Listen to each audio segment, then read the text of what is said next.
বিধানসভা ভোট এগিয়ে আসছে, তাই না?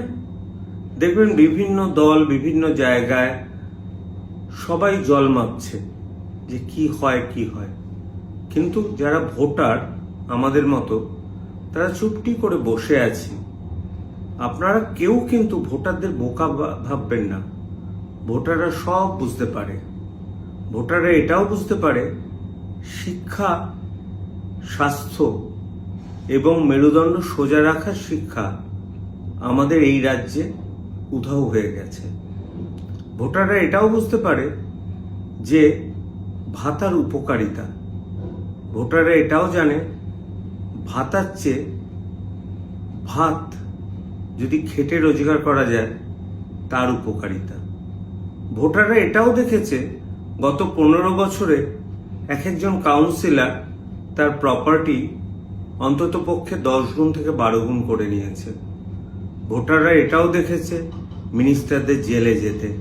ভোটাররা এটাও দেখেছে স্কুলের চাকরি যাদের আছে তাদের চাকরি হারাতে, সরকারি চাকরি।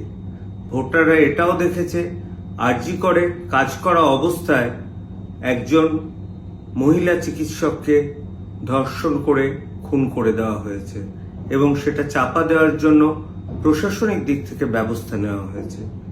ভোটাররা এটাও দেখেছে যে 2 লক্ষ কোটি টাকা ধারকে কি করে 8 লক্ষ কোটি টাকা ধারে পরিণত করা যায়। সুতরাং কেউ যেন ভোটারকে বোকা না ভাবে।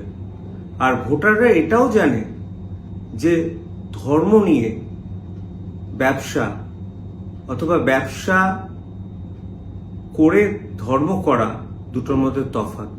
আচ্ছা, যে কোনো একটা জায়গায় না যদি মন্দির বা মসজিদ গড়ে ওঠে, আনুষঙ্গিক যে জায়গাগুলো, খাবার জায়গা, থাকার জায়গা, সেটাকে যদি শিল্প বলেন আপনি শিল্প বলতেই পারেন, আমি তাতে করবো না। এই কদিন আগে যাচ্ছিলাম মুর্শিদাবাদে, দেখলাম বাবরি মসজিদ তৈরি হচ্ছে, তার বাঁ পাশে দেখলাম খাবার জায়গা, ডান দিকে থাকার জায়গা, কয়েক একরের উপর। সেটা তো অনেকের একটা বিরাট ইমোশনও সেটা দেখলাম। আবার দেখুন পুরীর জগন্নাথ ধাম থেকে নকল করে আমাদের যে জগন্নাথ ধাম হলো, কত সুন্দর একটা স্ট্রাকচার, তাতে কত লোক বেড়াতে যাচ্ছে, দীঘার ইকোনমি কত বেড়েছে। কিন্তু একটা জিনিস কি আপনারা পশ্চিমবঙ্গবাসীরা দেখেছেন? পশ্চিমবঙ্গে এই দীঘা এত বড় যে পর্যটক কেন্দ্র, কোনো 5 স্টার হোটেল আছে?